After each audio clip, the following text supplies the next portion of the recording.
ang mga kwento ng pag-ibig, kwento ng buhay, at kwento ng pag-asa dito sa Barangay Love Stories. Love Stories.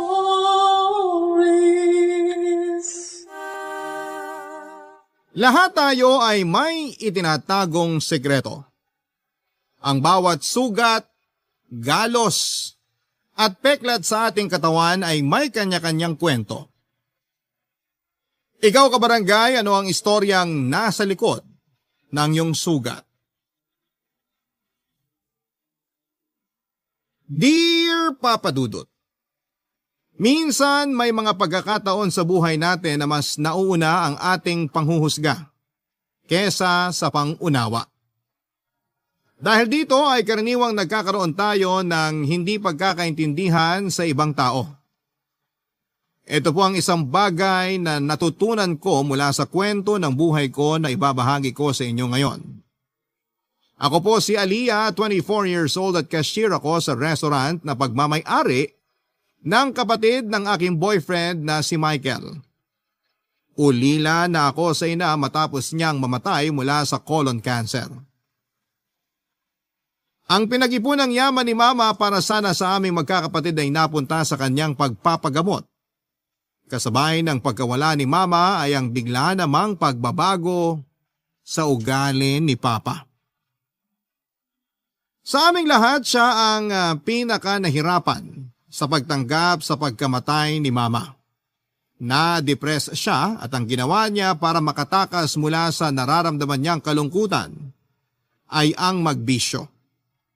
Nalulong siya sa sugal, alak at pati na rin sa ipinagbabawal na gamot. Ang dating maganda niyang buhay ay itinapon na lamang niya basta simula nung nawala si Mama. Mahirap man pero no choice ako kundi tumayong breadwinner ng aming pamilya. Kinailangan kong pagsabayin noon ang pag-aaral at pagtatrabaho ko para matustusan ang pangangailangan namin. Sa awa ng Diyos ay nakapagtapos naman po ako ng pag-aaral, Papa Dudut. Ang problema nga lang ay nahirapan akong maghanap ng trabaho na related sa kursong tinapos ko.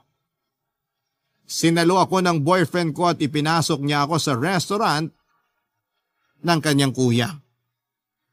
Papa Dudut, mabuti na lamang at nung mga panahon na yon ay may kamag-anak kaming nagtatrabaho sa ibang bansa na siyang tumulong sa amin. Siya si Tita Ellen, ang nakababatang kapatid ng aking ina. OFW siya sa Kuwait at simula noong nawala si Mama, ay siya na ang tumayo bilang pangalawang ina namin kahit na nasa malayong lugar siya noon, Papa Dudut.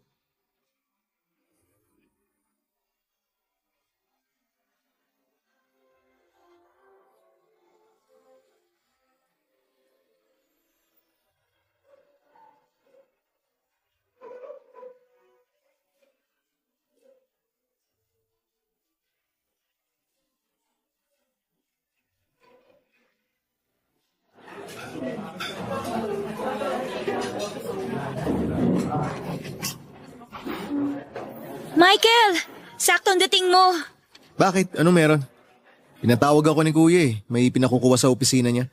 Pasuyo naman ako. Ikaw muna dito sa counter, pwede? Ha? Bakit? Aalis ka ba? Saan ka pupunta? Lalabas sana ako saglit. Kukunin ko kasi yung padala sa amin ni tita eh. 4:00 na. Baka magsara na yung pagkukunan ko ng pera. Ah, ganun ba? O sige, ako na muna dyan. Paalam ka na lang kay Kuya na aalis ka. Wala nga siya eh. Kanina ko pa siya hinihintay bumalik. Pero tinext ko na siya na may kukunin lang ako sandali. Ang alam ko may meeting siya ngayon eh. Bagong supplier ata. Kaya niya ako inutusang magpunta rito para kunin ko raw yung mga resibo na nagastos nitong nagdaang buwan. Ah, kaya pala nagmamadali siyang umalis kanina. Kaya rin siguro wala pa siyang reply hanggang ngayon. Oy, paano? Alis na ako ha? Mabilis lang naman ako. Oo, sige, punta mo na yun. Walang problema. Ano nga palang padala yung kukunin mo? Nagpadala si Tita Ellen ng pambayad para sa tuition ni Bunso. Tsaka pandagdag na rin sa groceries namin ngayong buwan. Talaga? Mabuti naman. Kahit papaano, mababawasan na yung mga pinoproblema mong bayarin para sa buwan na to. Oo nga eh, kaya sobrang thankful ako na nandyan si Tita. Kahit medyo masungit eh, nagbibigay pa rin naman siya ng tulong.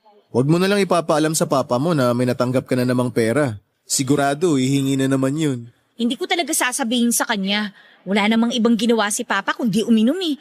Lalabas sa hapon, uuwi ng madaling araw, tapos matutulog buong araw. Paulit-ulit na lang na ganun. Parang wala na nga kaming tatay eh. Di na namin siya ramdam sa buhay namin ngayon. Hindi mo ba siya sinubukang kausapin? Magulang pa rin siya eh. Dapat siya ang namomroblema sa dinadala mo ngayon. Ilang beses ko na siyang kinausap. Hindi naman siya nakikinig sa akin eh. Eh yun, hinayaan na lang namin siya. Ang lala naman ng ginagawa ng papa mo. Nung namatay si Mama, bigla na lang siyang nagkaganon. Ewan ko ba? Lahat naman kami dumaan sa pagluluksa eh. Pero hanggang ngayon, parang nagluluksa pa rin si Papa sa pagkawala ni Mama. Parang pati siya tuloy na wala na rin sa buhay namin. Laki pala ng tulong ng tita mo kung ganun. Parang siya na yung tumatayong pinakamagulang nyo sa estado nyo ngayon, no? Totoo yan. Kaya nga tuwing nagsasabi ako sa kanya na malapit na naman ang bayaran ng tuition ng kapatid ko, magagalit yun. Pero sa huli, magpapadala rin ng pera. Kahit minsan medyo masakit siyang magsalita. Nilulunok ko na lang yun kasi may kapalit naman eh. Habaan mo na lang siguro yung pangunawa at pasensya mo. Mahirap din naman kasi maganap ng pera eh. Oo, alam ko. Kaya nga kahit papano, kinukumusta-kumusta ko rin si tita dun sa Kuwait. Masungit siya pero hindi rin naman niya kami matiis. Ganyan talaga kapag magkakamag-anak. Kayo-kayo lang din naman ang magtutulungan. Oo, tama. So ngayon, bago pa magsara yung pupuntahan ko, ikaw na muna dito ha? Oo, sige. Malayo ba yung pupuntahan mo? Malapit lang, isang sakay lang ng tricycle. Hindi ko lang sure kung mabilis yung proseso kasi nga, baka marami akong madatna na tao ron. Pumunta ka na para makabalik ka agad. Okay, sige, pero sandali, bago ako umalis. Marunong ka ba dito? Alam mo kung anong gagawin mo? Siyempre naman. Ano akala mo sa akin? Ako kaya pioneer dito bago ka pa nakapasok. Ako yung cashier ni kuya nung nagsisimula pa lang siya. Okay, sige. Mabuti na yung sigurado. Baka mamaya mahirapan ako magbilang sa sales mamaya. Huwag mo rin palang kalimutang i-check yung app sa phone para sa mga online order, ha? Oo, alam ko. Sige na, umalis ka na para di ka mapagsaran dun. Okay, sige. Ingat ka. Papadudot mahirap ang maging breadwinner ng pamilya. Araw-araw ko noong pinoproblema kung papaano ko pagkakasyahin ang natitirang pera ko para sa pang-araw-araw namin. Yung tipong kakasahod ko pa lamang ay ubos agad ito dahil napupunta ang lahat sa mga bayarin. Mabuti na lamang at laging nasa tabi ko noon ang boyfriend kong si Michael. Kung wala siya ay sigurado kung matagal na akong sumuko sa mga problema ko sa buhay. Si Michael ang nagsilbing sandalan ko. Siya ang lagi nagbibigay sa akin ng moral support tuwing malapit na akong umayaw. Nagkakilala kami ni Michael dahil sa aso namin ng pamilya ko na si Waki. Isang aspi na binili noon ni Mama sa kapitbahay namin. Kahit na walang breed ay laking bahay si Waki, Papadudot. Hindi siya lumalabas at daig pa niya ang mga sosyal na aso kung alagaan namin ito. Pero nung minsang nakatakas si Waki at nakalabas ng bahay, ay ilang oras namin siyang pinaghahanap hanggang sa ibinalik siya sa amin ni Michael. Nakita raw niya si Waki na pagala-gala sa tapat ng restaurant ng kapatid niya. Napansin nito ang collar ng aso at naisip niyang asong bahay ito.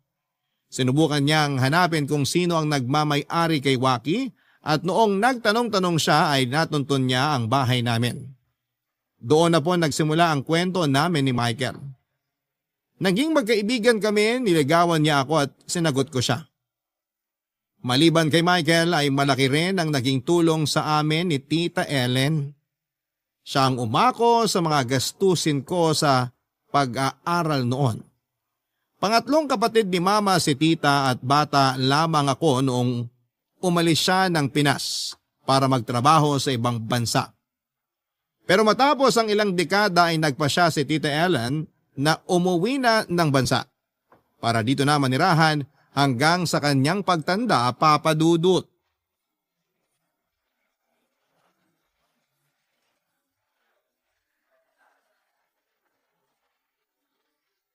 Ano kaya?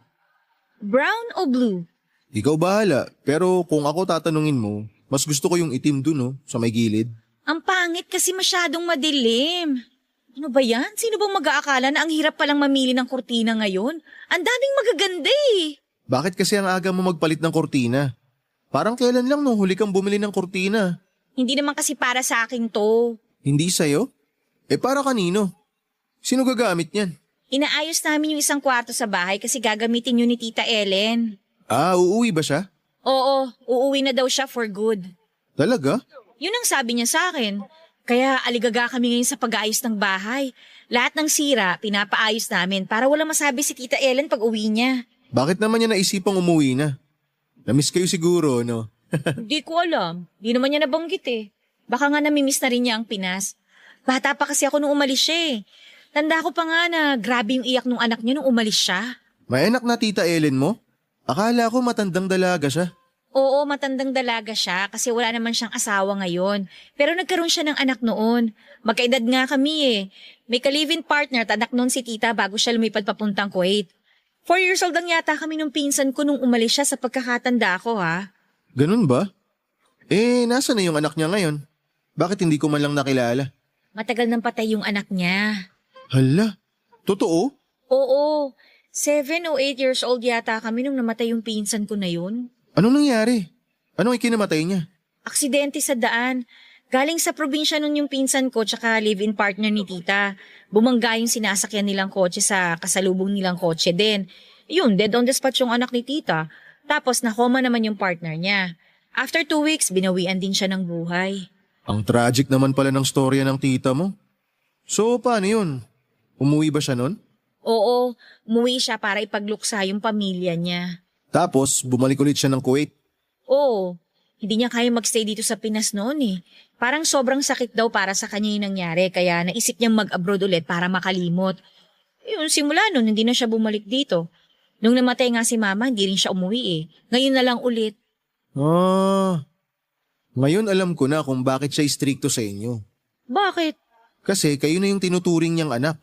Di ba sabi mo, di niya kayo matiis? Kayo na lang kasi yung natitira niyang pamilya.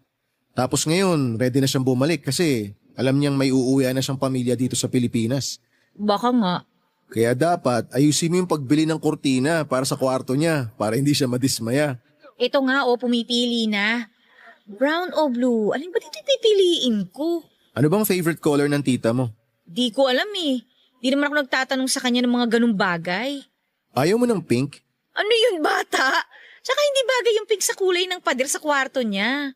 Ano bang kulay ng kwarto niya? Peach. Sakto naman Peach, tsaka pink. Hindi nga maganda, masyadong pa-bebe yun. Doon tayo sa medyo classic naman. Di yung blue na lang. Parang ito rin yung gusto ko eh. Maganda rin kasi yung tela oh. Kunin mo na bago pa magbago isip mo. O sige, ito na lang. Maghahanap pa tayo ng punda tsaka bedsheet. Punda at bedsheet pa? Oo, marami tayong bibilin ngayon. Anong akala mo? Kaya ako nagpasama sa'yo para may tagabitbit ako. Kaya naman pala Kung ganon, libre mo dapat ako ng kape mamaya Oo, ako nang bahala sa kape mo. Halika na, tulungan mo na ako dito. Kuha tayo ng 4.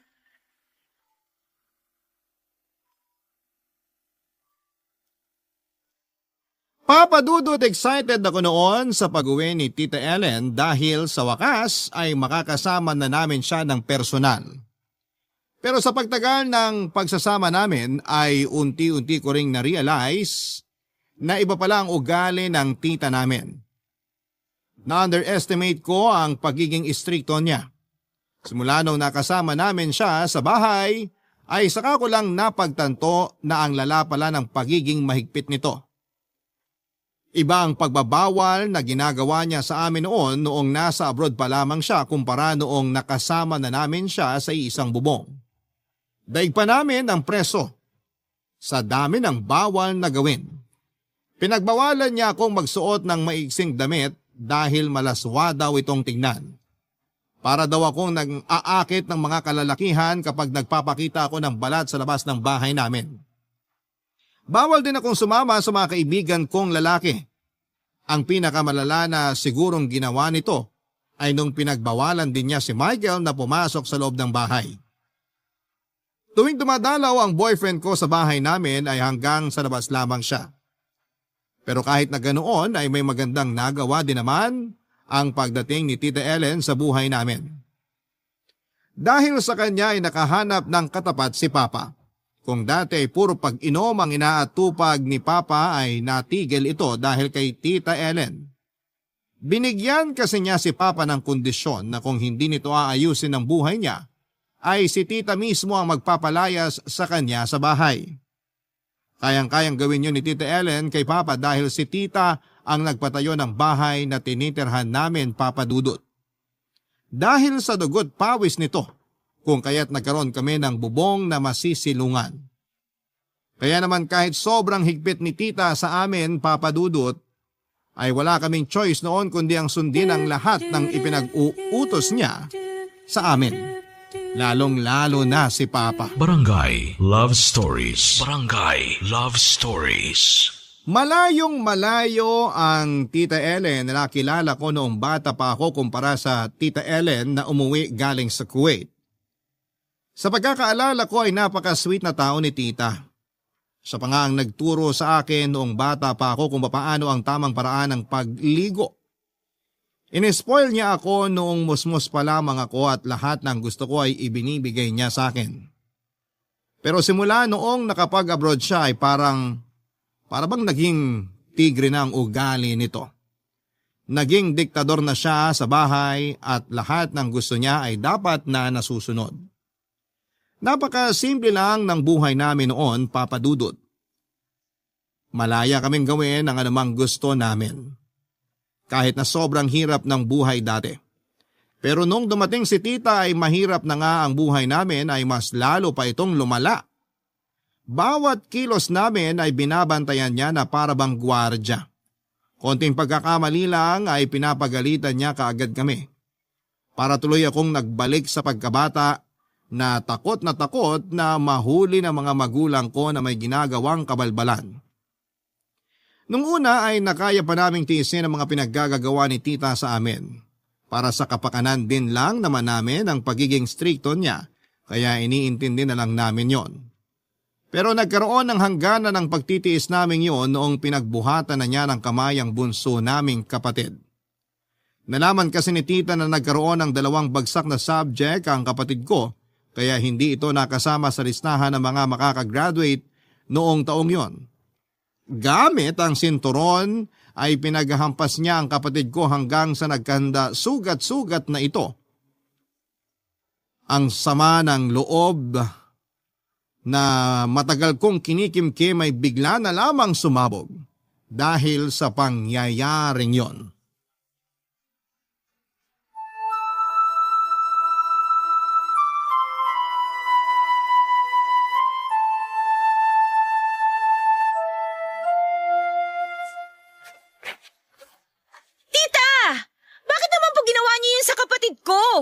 Anong pinagsasabi mo? Hindi niyo na maalala yung ginawa niyo sa kapatid ko?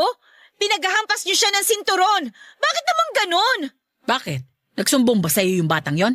Hindi siya nagsumbong sa akin. Nakita ko mismo yung mga sugat sa likod niya. Hindi na nga siya makahiga ng maayos dahil sa ginawa niyo eh. Grabe naman po kayo. Gawain ba yan ng matinong tao? Ano sabi mo? Sa ating lahat, ako ang pinakamatinong tao rito. Sino ka para manugod ng ganyan dito? Alam mo ba kung bakit ko ginawa yun sa kapatid mo? Dahil bagsak siya? Dahil hindi siya makakagraduate ngayong taon? Alam ko po yun pero pwede naman... Dahil mas inaatupag niya ang paglalakwat siya kesa pag-aaral. Yun ang dahilan ko kung bakit ko siya sinaktan. Akala niyo ba hindi ko napapansin na gabing-gabi na siya umuwi? Maaga akong natutulog pero alam ko kung sino-sino ang mga taong pumapasok at lumalabas sa bahay ko. Siyempre binata po siya, tita. Natural lang yun na magkaroon siya ng barkada. Barkada? Para saan? Anong naitulong ng barkada na yan sa pag-aaral niya? Aliyah, dumaan din ako sa pagkabata. Kaya wag mo akong tinuturuan kung paano ang buhay ng isang estudyante. Dahil naranasan ko rin yan. Noong bata ako, marunong akong sumunod sa mga magulang ko. Hindi katulad ngayon na mas inaatupag niyo pa ang pagsasaya kaysa pag-aaral. Iba ang panahon niyo sa panahon ngayon. May bago na pong pamamaraan ng pagdidisiplina. Hindi po pwedeng yung basta na lang kayo mananakit. Daig niyo pa ang magulang namin Oh, nasan ba ang mga magulang ninyo ngayon? Hindi ba ako ang tanging matanda na inaasahan ninyong magkakapatid? Nasaan ang tatay ninyo? May ginagawa ba siya para sa inyo? Ako na nga itong nagmamalasakit para sa inyong magkakapatid. Tapos ako pa yung gagawin ninyong masama. Malaki po ang pasasalamat namin sa inyo, tita. Thank you na tinutulungan nyo kami sa maraming bagay. Pero hindi naman po ibig sabihin nun, isasaktan nyo na lang kami basta kung kailan ninyo gusto. Ano sa tingin mo ang ginagawa ko sa inyo? Trip ko lang? Ginagawa ko to para magtino kayo. Aba, hindi ako nagpapakapagod sa Kuwait para lang sayangin ninyo ang mga pinagpagurang kong pera. Kung ano man ang nagawang kasalanan ng kapatid ko, ako na po ang humihingi ng pasensya sa inyo, tita. Ako na po ang kakausap sa kanya, pero sana naman po sa susunod, huwag niyo naman po silang saktan. Pwede niyo naman silang kausapin ng maayos eh. Hindi na madadala sa maayos na usapan ng mga ganong klaseng pag-uugali. Matatanda na mga kapatid mo. Kaya dapat, alam na nila kung paano kumilos ng tama. Pero hindi rin naman po kasi pananakit ang sagot. Huwag mo ko tinuturuan kung paano mangaral ng isang tao. Tignan mo nga, pati nga ikaw. Marunong ka na rin sumagot-sagot ngayon. Ano klaseng pagpapalaki ba ang ginawa sa inyo ng mga magulang ninyo? Huwag niyo pong idamay ang mga magulang ko dito. Eh sino pa bang sisisihin ko kundi sila lang naman? Kung ano kayo ngayon, dahil sa kanila yon. Ang lala niyo pala, tita. Hindi ko alam na ganito pala kayo kasama. Kaya siguro hindi nagtagal yung anak niyo sa inyo eh. Kasi ganitong klase kayong tao. Bastos ka! Bastos kang bata ka! Eh, totoo naman eh. Sumusobra na po kasi kayo. Kung ayaw mo sa pamamalakad ko sa sarili kong pamamahay, eh di umalis kayo! Aalis talaga kami. Hindi na namin kaya itong pananakit na ginagawa niyo sa amin. Tandaan mo tong araw na to. Dahil wala ka nang makukuhan tulong mula sa akin. Kayo ng buong pamilya mo. Matapos lahat ng ginawa ko, ganito ang gagawin mo sa akin? Hala, sige, lumayas kayo! Lalayas talaga kami! Papa Dudut, hindi ko gawaing sumagot sa mga mas nakakatanda kesa sa akin. Dahil pinalaki akong marespeto ng mga magulang ko. Pero nung time na yon ay hindi na talaga ako nakapagtimpi. Na-trigger ang mga nakatagong galit ko noong nakita ko ang mga sugat ng kapatid ko. Lumayas ako sa bahay ni Tita Ellen at sinubukan kong dalhin ang mga kapatid ko paalis. Pero nagulat ako nung hindi nila gustong sumama sa akin. Kaya raw nilang tiisin ang pagmamalupit sa kanila ni Tita Ellen dahil kung papaganahin nila ang pride nila ay wala silang patutunguhan. Totoo naman yon. Kailangan namin si Tita Ellen dahil siya ang may kakayahang tulungan kami sa mga problema namin, lalo na sa usaping pera. Siya nagpapaaral sa kapatid ko at siya ang umaalalay sa akin bilang breadwinner ng aming pamilya. Hinayaan ko silang manatili kay Tita Ellen samantalang ako ay umalis at pansamantala akong kinupkop ng pamilya ni Michael. Nagpatuloy ako sa buhay, Papa Dudut, habang ang mga kapatid at tatay ko ay mas piniling makasama si Tita. Minsan kapag lumalabas sa bahay si Tita para mamalengke ay palihim akong nagpupunta doon para dalawin at kumustahin ang mga kapatid ko. Para silang mga batang nagsusumbong sa akin kapag nagpupunta ako doon. May punto raw na kapag hindi sila nakakasabay na kumain ay walang tinitirang ulam si Tita Ellen para sa kanila. Ang lahat ng ito ay ipinapakain niya sa aso. Wala namang magawa ang papa namin dahil maging siya ay nakaasa lang din sa tita namin. Dahil hindi ko matiis ang sarili kong pamilya na naghihirap ay ako na mismo ang gumawa ng paraan para malayo sila kay tita.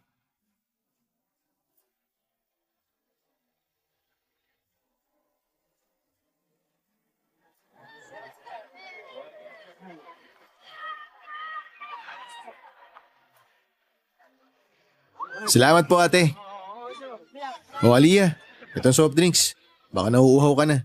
Salamat ha. Ay, ang hirap namang maghanap ng malilipatan kapag ganitong walang pera. Hindi na ba talaga magbabago yung desisyon mo na ilipat pamilya mo? Hindi na, wala nang atrasan to. Baka naman pwede nyo pang mapakiusapan ng tita nyo. Sa ugali niyang yun, hindi mo na siya mapapakiusapan. Nasa dugo na talaga siguro niyang manakit ng tao. Di mo na mapapalitan yung mga ganung pag-uugali. Eh paano siya? Maiwan siya mag-isa? Wala naman siyang pakialam dun eh. Kahit iwan namin siya, okay lang sa kanya. Sanay naman siya mag-isa. Ay, nakakalungkot lang na ganito yung nangyari sa inyo. Pero tama naman ako, di ba? May karapatan naman ako na ipaglaban ng mga kapatid ko, lalo na't nasasaktan na sila.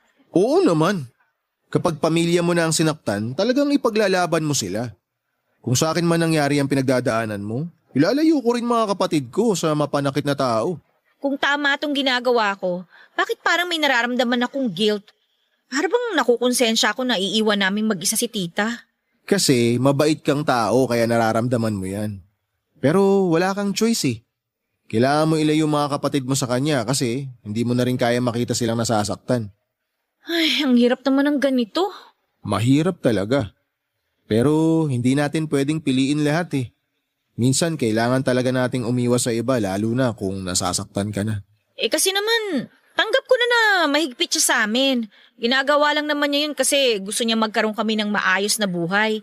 Pero minsan parang napapasobra na kasi yung paghihigpit niya eh. Alam mo ba na binato niya ng baso yung isa kong kapatid kasi nadatnan niya yung mga hugasin na hindi pa nagagalaw? Nambato siya ng baso? Oo, tinamaan sa mukha yung kapatid ko tapos nasugatan pa siya sa bubog. Bakit daw hindi pa nauhugasan yung mga pinagkainan? Kasalanan din naman kasi nung kapatid ko eh. Inuna niya maglaro ng mobile game kaysa hugasan yung mga pinagkainan. Pero rason na ba yun para batuhin mo ng baso yung tao? O anong sabi ng papa mo? Wala namang ginagawa si Papa eh. Daig pa nun ng maamong tupa kapag kaharap niya si tita. Grabe naman yun. At eto pa, nalaman ko rin na daig pa nila ang alila sa bahay. Bago lumabas, dapat nakapaglinis na sila. Bago mag 8:00 ha, dapat nakauwi na silang lahat. Kung late kang uuwi, wala ka nang kakainin. Ang hirap kapag may ganyang tao sa bahay nyo. Parang nakakasakal. Sinabi mo pa, buong buhay namin, hindi namin naranasan yung ganung trato. Ayaw nga akong paluin ni Mama nung nabubuhay pa siya eh. Tapos si tita, sinampal ba naman ako? First time ko masampal sa buong buhay ko ha? Bakit naman kaya siya ganon? Hindi ko alam. Pero kung ano man yung rason niya, kung bakit siya ganon, hindi pa rin yun valid reason para manakit ka ng tao. Wala na tayo sa panahon kung saan ginagawang disiplina ang pananakit. Nasa makabagong panahon na tayo, no? Ay, sige na. Palitan na natin tong usapan na to. Masisira na naman mood mo eh. Nakakainis lang kasi. Sandali, nag-reply na si kuya. Bakit? Anong sabi? Pinapapasok ba ako? Off ko ngayon ah. Hindi, iba to. Pinapatanong ko kasi sa kanya yung paupahan malapit dun sa restaurant. Oo nga, may paupahan doon, di ba? Oo. Sa pagkakatanda ko kasi, classmate niya yung anak nung may-ari. Pero mahal doon sa pagkakaalam ko eh. Baka hindi kaya ng budget ko. Kaya nga tinext ko kanina si kuya kung pwedeng kausapin niya yung classmate niya para mapareserve na yung bakanting apartment dun habang nag-iipon ka pa. O anong sabi? Base sa reply ni kuya, pumayag daw yung may-ari. Pwede naman daw magbigay ng early advance tapos kahit sa susunod na yung ibang mga babayaran. Talaga? Oo raw. At least dun, mas malapit ka na sa trabaho. Salamat Michael ha. Ang laki talaga ng tulong mo sa akin. Wala yun, ano ka ba? O ano, doon na kayo? Papareserve ko na ha. Oo, sige, doon na lang. Okay, sige. Ilang buwan ako nag-ipon para sa deposit at advance ng maliit na apartment na nahanap namin para sa pamilya ko. Malapit lamang ito sa restaurant ang kapatid ni Michael. Sa tulong ng boyfriend ko ay napakiusapan namin ang landlord na i-reserve ang apartment habang naghahanap ako ng pambayad sa kanila. Nung nakabayad ako ay agad kong kinuha sina Papa at mga kapatid ko para makaalis na sila sa malupit na pamamalakad ni Tita Ellen sa bahay. Naiwan si Tita Ellen na mag-isa sa bahay at walang kasama. Nakakakonsensya man at parang lumalabas na wala akong utang na loob sa ginawa ko, pero hindi ko lang talaga matiis na kinakawawa ni Tita ang mga kapatid ko. Pagkalipat namin ay agad na naghanap ng trabaho si Papa para makatulong siya sa mga gastusin namin. Nagtulungan kaming mag-ama para mapag-aral ang mga kapatid ko at naging katuwang ko doon si Michael. Bumalik sa dati ang buhay namin, simple at masaya. Ganon pa man ay hindi naman po ako gaanong kasamang tao. Minsan ay nakikibalita pa rin ako sa kalagayan ni Tita Ellen sa pamamagitan ng mga kapitbahay namin. Never niya kaming hinanap o pinakiusapan na bumalik na lamang sa kanya at hinayaan lang namin yon papadudot. Hanggang isang araw, matapos ang ilang buwan ay nabalitaan na lang namin na dinala sa ospital si Tita Ellen. matapos po siyang ma-stroke, Papa Dudut. Barangay Love Stories. Barangay Love Stories. Papa Dudut, nagwawalis lang daw noon si Tita Ellen sa bakuran ng bahay noong biglang nanghina ang mga tuhod nito. Biglang hindi na niya may hakbang ang mga paa niya hanggang sa bigla na lamang siyang natumba. Mabuti na lamang at noong mga oras na yon ay nasa labas siya ng bahay at mabilis siyang nakita ng mga kapitbahay. Itinakbo siya sa ospital at doon ay napag-alamang nagkaroon siya ng mild stroke. Noong puntahan namin siya sa ospital ay hirap pa siyang makapagsalita dahil kalahati ng kanyang katawan ay hindi nito maigalaw. At dahil naman sa awa ng Diyos at sa awa na rin namin ay pinakiusapan ako ng papa ko na bumalik na lamang kami sa bahay para may kasama itong si Tita Ellen at mayroong magbabantay sa kanya. Hindi naman po ako masamang tao para hindian ang pakiusap ni Papa. Kahit na may kaunting galit at tampo po ako noon kay Tita ay pamilya ko pa rin siya. At mahal ko siya kaya kapakanan din niya ang iniisip ko. Pagka-discharge ni Tita Ellen sa ospital ay nag-ayos na kami ng gamit mula sa apartment na inuupahan namin at bumalik kami sa bahay. Nagtulungan kaming magkakapatid na ibalik si Tita mula sa dati niyang lakas. Ayon sa mga doktor ay malaki pa rin naman daw ang chance na makabalik sa dati si Tita. Kailangan lamang niya ng therapy at pahinga. Yun na nga po ang ginawa namin, Papa Dudut. Inalagaan at binantayan namin si Tita para mabilis ang maging paggaling nito, Papa Dudut.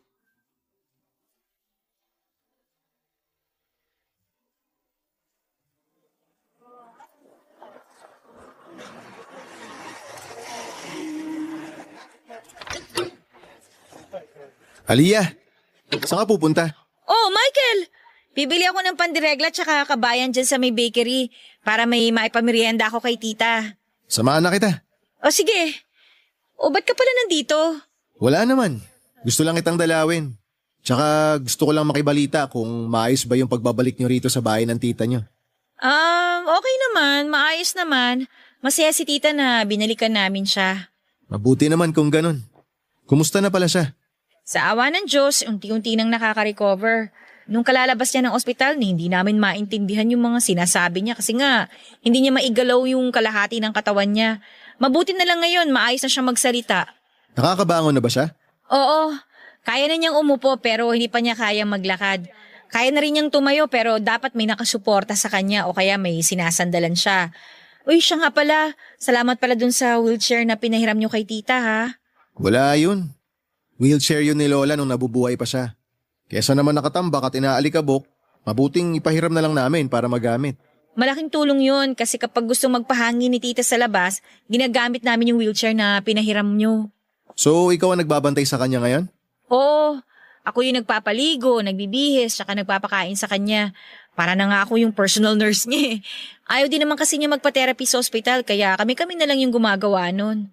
Paano mo naman malalaman kung effective yung mga ginagawa niyong therapy sa kanya? Nag-search kami sa internet. Marami namang video doon na pwedeng gayahin eh. Ah, okay.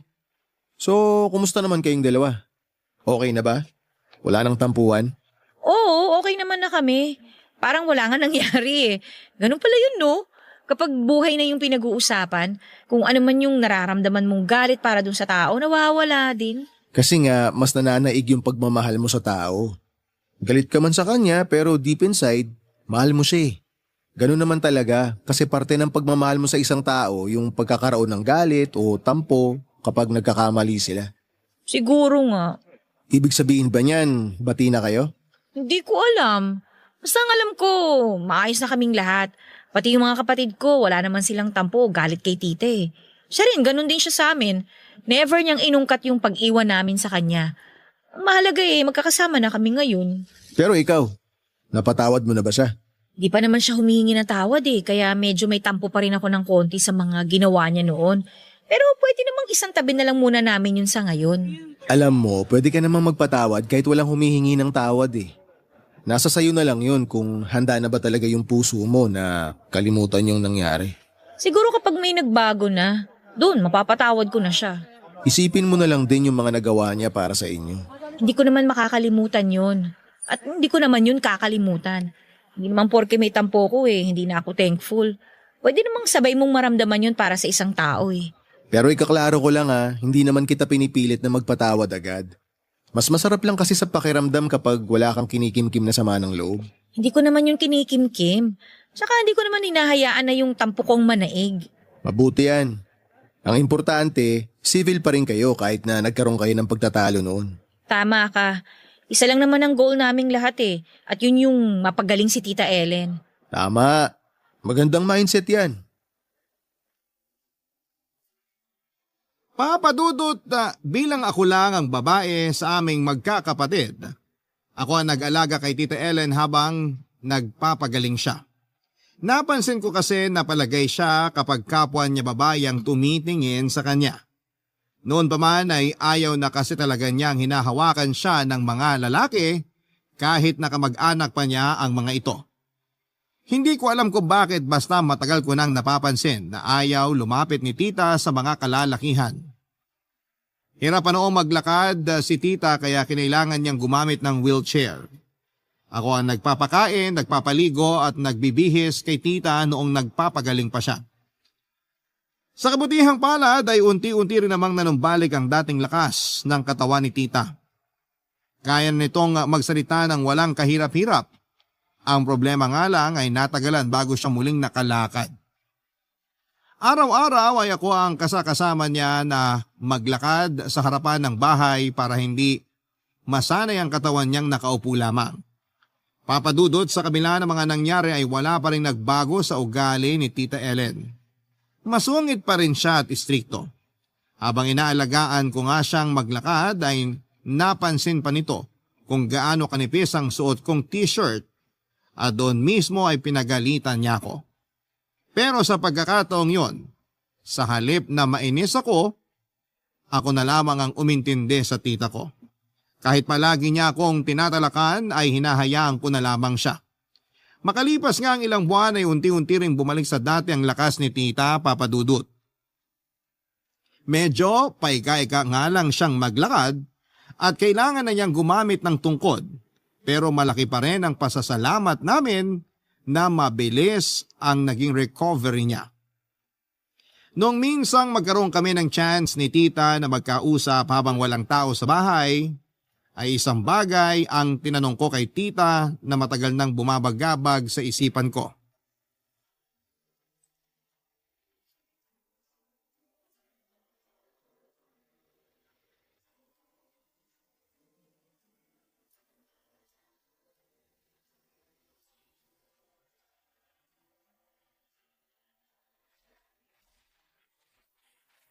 Tita, eto po yung kape nyo. Salamat. Sigurado na po ba kayo na gusto nyong ibalik yung wheelchair kina Michael? Oo, hindi ko na kailangan yun. Sabihin mo sa kanya na maraming salamat. Sobrang laki ka mo nang naitulong nun sa akin. O sige po, sasabihin ko po sa kanya yan. Teka, ano yan? Po? Lapit ka nga rito. Ano yung nasa may tagiliran mo? Wala po to. Amin na, patingin. Hawiin mo yung sando mo. Dumi lang po to. Hindi. Tattoo yan. Ipakita mo sa akin. Gusto ko makita. Ito po. Ano yan? Araw? Opo. Kailan pa yan? Last year lang po. Nagpatattoo po kami ni Michael nung 5th anniversary po namin. Matching tattoo po. Araw sa akin tapos buwan naman po sa kanya. Maganda. Talaga po? Hindi po kayo galit na nagpatattoo ako? Hindi. Bakit naman ako magagalit? Katawan mo yan. Ako rin, nung kabataan ko, gusto ko rin sana magpatato. Bakit po hindi nyo ginawa? Ayaw ng lolo mo Sabi niya, hindi raw magandang tignan sa balat kapag may tato ang isang tao. Kaya kahit gaano ko man kagusto, hindi ko na tinuloy. Mahirap magalit ang lolo mo Pati rin po si Papa ayaw niya magpatato ako.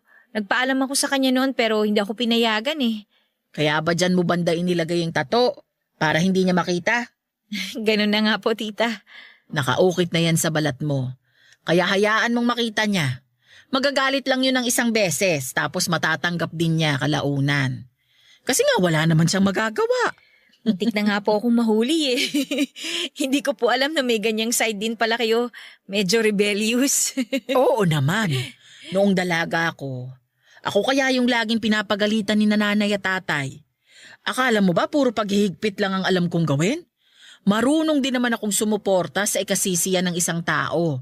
Lalo na kung alam ko namang wala itong masamang dulot. Hindi ako ganun kasama, Aliyah, katulad ng iniisip ninyo. Hindi naman po ganun ang iniisip namin sa inyo eh. Alam po namin na concern lang kayo sa aming magkakapatid. Pasensya na po sa mga nasabi ko sa inyo noon ha, tita. Naiintindihan din naman kita. Ganyan na ganyan din ako noon kapag sinasaktan ng nanay mo ng ibang tao. Ipinaglalaban ko rin siya. Talaga po? Siguro sa inyo ko po naman na yung katapangan ko. Mukha nga. Ay tita, may tanong nga po pala ako sa inyo. Oh, ano yun? Tuwing tinutulungan ko kayong maligo tsaka magbihis, may napansin po ako dyan sa mga kamay ninyo. Meron pong 3 guhit dyan sa may pulso nyo na parang peklat. Ah, ito ba? Nakita mo pala to. Opo, noon ko lang napansin tapos hindi na nawala sa isip ko. Tama po ba yung hinala ko na... Na naglaslas ako? Oo. Totoo nga yung iniisip mo. Pero bakit naman po? Hindi ko po maintindihan kung bakit nyo naisipang gawin yung bagay na yun. Marami akong pinagdaanan sa buhay na hindi ninyo alam. Sa Kuwait po ba ito nangyari? Oo. Bawat linya dito sa pulso ko, ito yung mga araw na gusto ko nang tapusin ang buhay ko. Bakit po? Bakit nyo po naisip na magpatiwakal? Inabusong pagkababae ko noon. 3 beses. Pinagsamantalahan ako ng mga lalaking pinagkatiwalaan ko. Ah, hala, tita. Nangyari yun una sa pangalawang trabaho ko. Kapatid ng amo ko yung gumalaw sa akin. Gusto ko nang umuwi nun eh. Pero sa akin nakaasa ang lolo't lola mo. Kaya pinigilan ko ang sarili ko. Lumipat ako ng trabaho. Akala ko magiging maayos na ang lahat. Nagkaroon ako ng boyfriend. Pero niloko niya ako. Hinayaan niya akong pagsamantalahan ng kaibigan niya habang nanunood siya. Pangatlo, kapwa ko Pinoy ang gumawa ng kahalayan sa akin. Hindi niyo po ba sinubukan magsumbong sa mga pulis? Anong magagawa ng isang Pinay na nagtatrabaho sa isang dayuhan na bansa? Maging kapwa Pilipino ko nga mismo, pinagtaksilan ako. Hindi ako nagsumbong sa pulis dahil sa takot. Makapangyarihan ang mga tao doon at walang laban ng isang katulad ko. Sana umuwi na lang po kayo. Para ano? Para sabay-sabay tayong maghirap dito sa Pinas? Nung nagkasakit ang mama mo, kinailangan kong kumayod para makatulong sa pagpapagamot niya. Nung namatay siya, kailangan mong magtapos ng pag-aaral. Nung nakapagtapos ka, kailangan ko pang mag-ipon para makauwi na rito. Yun ang naging buhay ko sa Kuwait. Pero bakit hindi niyo po sinabi to sa amin? Dahil wala naman kayong magagawa. Wala rin kayong maitutulong sa akin. Tita, sorry po ah. Hindi po namin alam ang mga pinagdaanan ninyo sa Kuwait. Sorry po na wala man lang kaming nagawa para sa inyo. Hayaan mo na yon. Tapos na yon. Nandito na ako. Wala na ako doon. Kaya kalimutan na lang natin yung nangyari sa akin. Ang mahalaga, buhay pa ako ngayon. Nang mga oras na yon ay mabilis na nasagutan ang lahat ng katanungang nasa isip ko. Kaya pala ganoon na lamang kung pansinin ni tita ang pananamit ko. Kaya pala mailap siya sa mga lalaki ay ayaw niyang lumalapit ito sa kanila. Kaya pala napaka-istrikto niya dahil ilang beses na siyang inabuso ng masasamang tao. Bigla ko naawa sa kalagayan ni tita. Ang hirap isipin na habang nasa malayong lugar siya, malayo sa pamilya at mag-isa ay ilang beses na pinagsamantalahan ang kanyang kahinaan. Parang lumalabas ay naging trauma response ang pagiging mahigpit ni tita sa aming mga magkakapatid. Noong ko lang naintindihan ang lahat ng yon, Papa Dudut. Humingi ako ng tawad kay Tita Ellen dahil sa mga nagawa ko. Hanggang ngayon ay pinagsisisihan ko ang pagsagot-sagot ko sa kanya noon, pati na rin noong iniwan namin siyang mag-isa. Sa kabilang banda ay humingi rin siya ng pamanhin sa amin kung masyado siyang naging mahigpit. Nagkapatawaran kaming dalawa, Papa Dudut, at nangako ako kay Tita na itatago ko ang kanyang sekreto. Simula noon ay pinangako ko na sa sarili ko na alagaan ko si Tita para makabawi sa mga sakripisyong ginawa niya para sa aming pamilya. Sa mga sumunod na taon ay unti-unti kong ipinaintindi sa mga kapatid ko ang kahalagahan ng pagsunod at paggalang hindi lang sa mga nakakatanda, kundi pati na rin sa ibang tao dahil hindi natin alam kung ano ang kwentong kanilang pinagdaanan sa buhay. Lahat tayo ay inukit mula sa kanya-kanya nating nakaraan. At kung ano man tayo ngayon ay dahil yon sa ating mga karanasan. Hanggang dito na lamang po ang kwento ko sa inyo, Papa Dudut, naway merong natutunan ang mga kabarangay sa kwento ng aking buhay. Maraming salamat po sa Barangay Love Stories at sa Barangay LS sa pagkakataong ito. Ang inyong forever kapuso at kabarangay, Aliyah. Nagustuhan ng iyong napakinggan? Ituloy yan via live stream sa www.gmanetwork.com/radio. Barangay LS 97.1 Forever.